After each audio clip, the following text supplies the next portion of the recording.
Okay, it's rant time. Today I am going to tell you about the person who you absolutely need to get out of your life if you want to find the freedom and liberty that you are ultimately looking for. And no, I'm not talking about anybody in the government. I'm not talking about the government in general or the state, but what I am talking about is something that, in my opinion, is infinitely worse.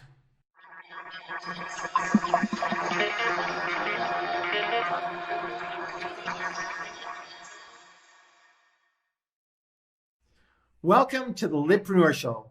I'm Glenn Kowalski, the founder of Palm Tree Research and LIBpreneur magazine. Every week, we upload brand new videos to help liberty-minded entrepreneurs like you find more personal, financial, and location independence. So be sure to hit the subscribe button below.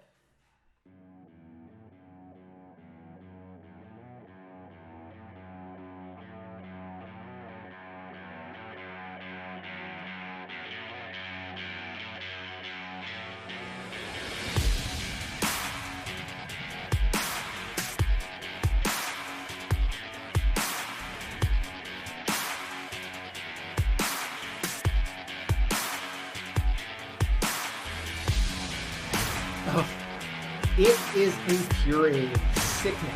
What is happening in Australia right now with the police going out and arresting people for not wearing a mask or making a Facebook post.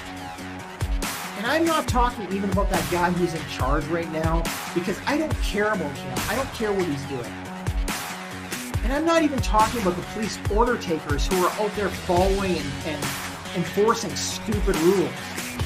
I know that I've been accused of being anti-state or anti-government, and I'm sure that'll continue to happen in the future.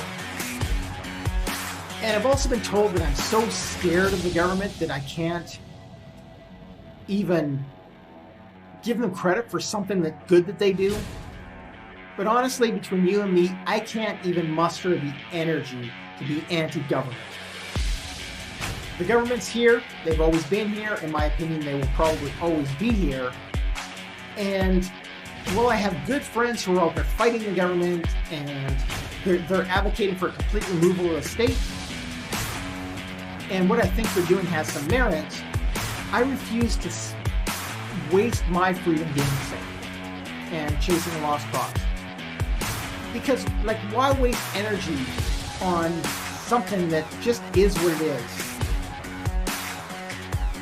When I think about the government and the state, I kind of think about the frog and the snake.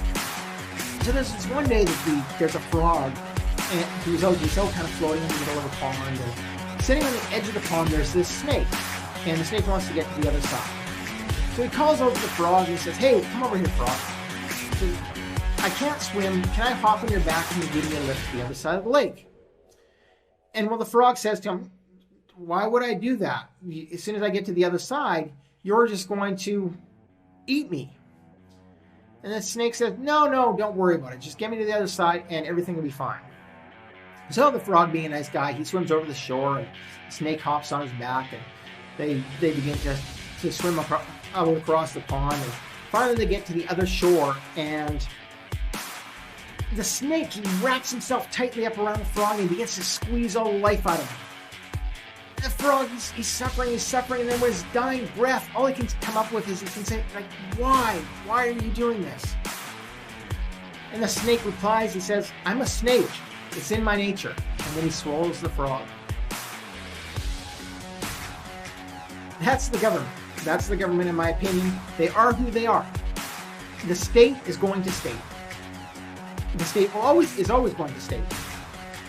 And because of who it is, it's going to become bigger and bigger, and it's going to take as much power as it can. So there's really no point in hating it. It just is what it is. Now, statists, on the other hand, those I have a serious problem with. Who are statists? Statists are the Karens and the Kyles. They're really anyone else who believes that anything that the government does is justified. Just because they are the government. For most people, and it's not just a few, for most people out there, it's so bad that they don't just follow and believe the state, they actually actively worship it. In fact, statism has become the world's most powerful religion. And, as I'll talk about in a little bit, also the most dangerous. How can I say that? Well, first of all, it's because it's statists who allow and even encourage the government to take on more and more power. And to grow and grow and grow and grow and grow.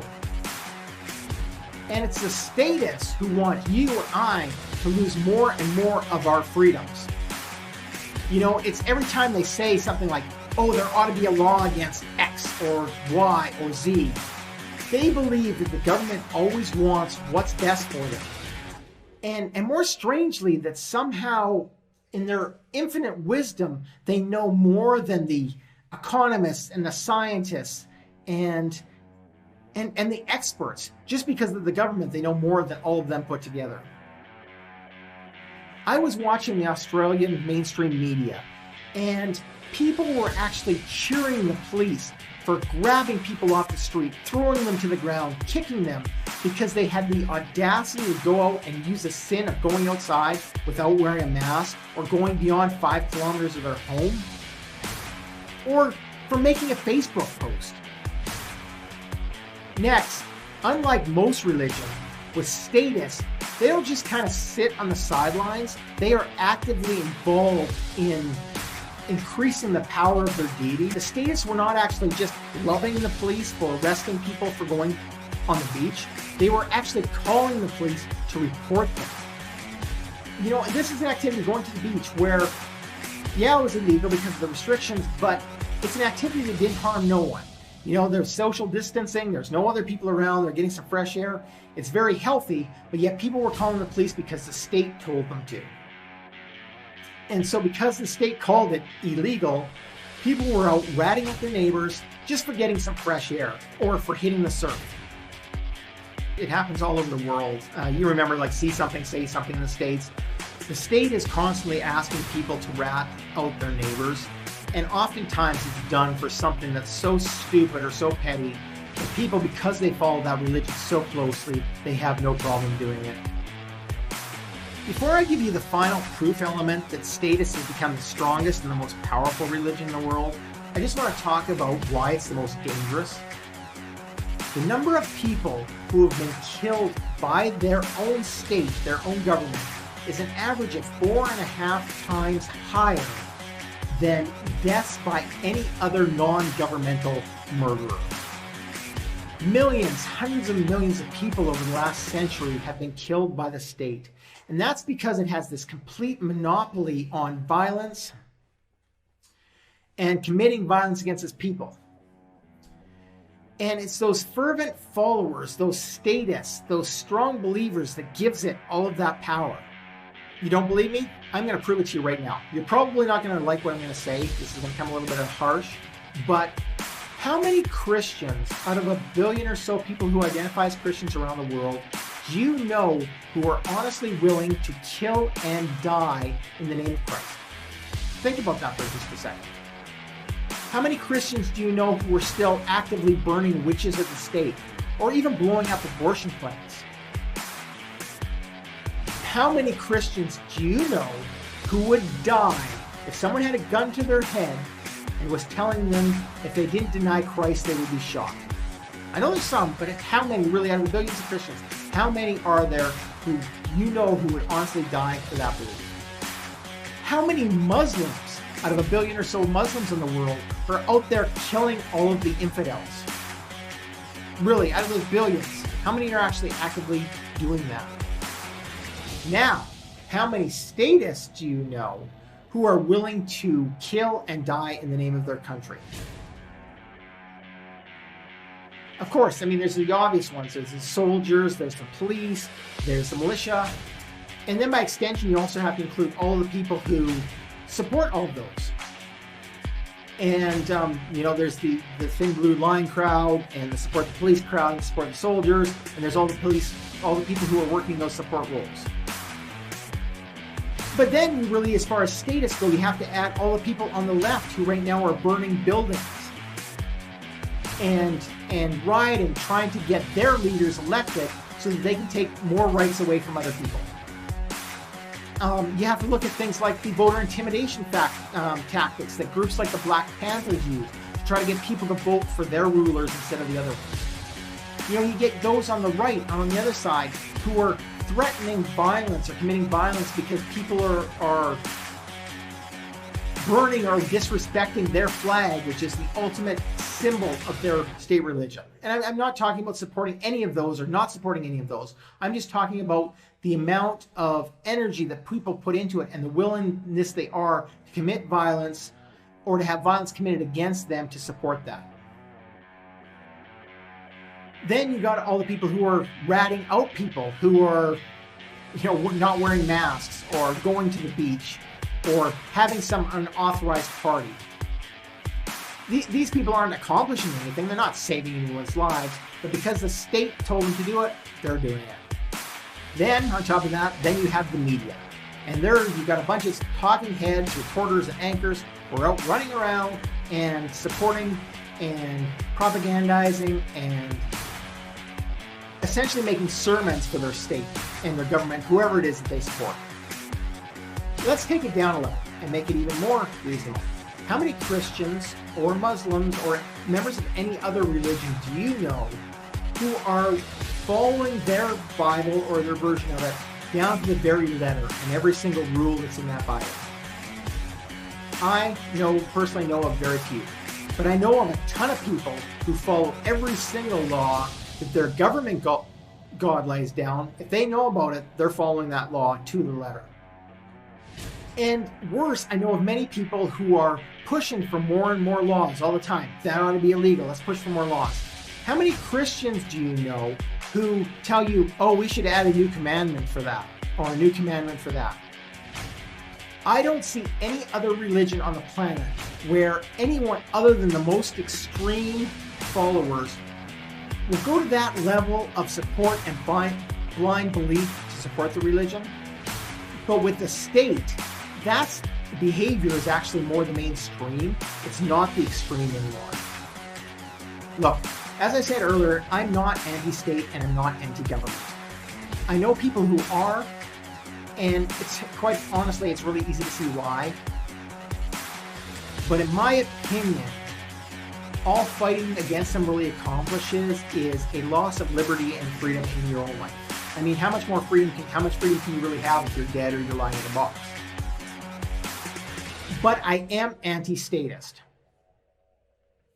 Regardless of what side of the so-called aisle they're on, it's the statists who allow the government to take more and more power and to steal more and more liberties from us. They are the ones who believe in the rituals and the monopoly on violence that the government has, and that somehow in their divine infinite wisdom, they should have the power to be able to take all this freedom and liberty away from you and thereby give them more power to do that. I mean, the government can't be everywhere at once. If it wasn't for their cult-like following that they've generated, you could pretty much skirt around any of their rules that you didn't want to follow at any time. But the worshippers of the state, they follow that religion way more than they will follow any other. Even if they don't immediately see, and a lot of people don't actually realize that that's what they're doing, they're worshiping this all-powerful deity. And they try to make everyone believe that this level of blind obedience is somehow normal and it's the right thing to do. I also believe that by understanding the state and the government, that we can use the legal frameworks that they themselves have created and turn them around to using them to your own advantage. And if you click the link below, you can begin to learn how to turn all those rules and regulations in your favor by internationalizing your life and taking legal advantages in the differences in how world state governments operate. Hating the government, in my opinion, is a waste of time. And really, in my opinion, so is fighting it. Instead, let's find liberty and build the best lifestyle we can while staying legal and staying free without ever getting on the wrong side of that state. Because it's unconventional entrepreneurs like you who are in the best position to rebuild the world that the statists have practically destroyed.